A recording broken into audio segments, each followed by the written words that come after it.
strengthening entrepreneurship and innovation agenda for sustainable development. And I guess throughout the Pangkor dialogue, according to the main theme itself, there are many sub-themes, but what we're trying to look at in this particular theme is how can innovation and entrepreneurship spur and catalyze sustainable development goals, essentially. And what kind of things do we need to do? What have been done? And I think some of our panelists will be sharing those things, and perhaps some of the challenges that they face, and how can all of us, regardless whether you are from the private sector, from government, or even from an ecosystem point of view, could come together to kind of move towards this direction. Everything is pretty much about sustainable development right now, no matter whatever things that you do. And so without further ado, ladies and gentlemen, perhaps I'll start from Professor Anna.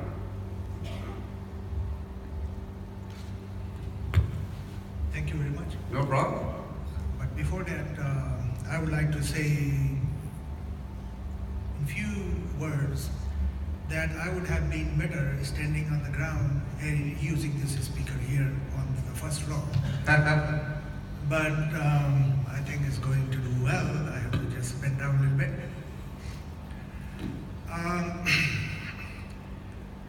You don't need my introduction since he has already told a little bit about me, but I'm professor of biology. My 30 years has spent on doing research in biology and other related subjects. So I'm more, influenced by scientific research in various aspects of life. So, I'm sorry. Yeah. Do you have the slides up?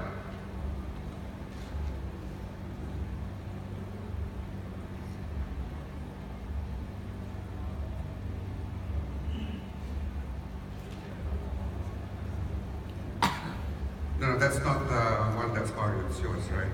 Yeah. Yours is coming from the central console. Are we all good, guys? In the meantime, we can continue talking about that. So there are a few slides which you will see there. It'll just give an idea, what innovation is, what is invention is. But besides that, I would like to put more, importance on understanding what innovation is, what invention is, what creation is. There always a lot of, confusion between these 3 or 4 terms, which are very important. And many times people really don't understand what's the difference between invention and creation. So I would like you to raise your hands who understand what creation or invention is, or who want to do, invent anything, or who want to create anything. How do you think about that? So I would like you to raise your hand so that I can get an idea about invention, and little later then I'll try to define what creation is. No one? That's wonderful. So how about innovation? And how many of you think that innovation is different from creation? Only one, so that's great. I think I'm going to enjoy this lecture a lot because I don't have to put all my efforts to make you understand what's the difference between the two. But there is a big difference between the two. The invention and innovation, a difference only of 3 letters makes a big difference between the two. Creation or invention is, I would say, difficult to achieve, but it doesn't need anything, like any expenses, any involvement of money. All that needs is your devotion, your thinking, the way you think.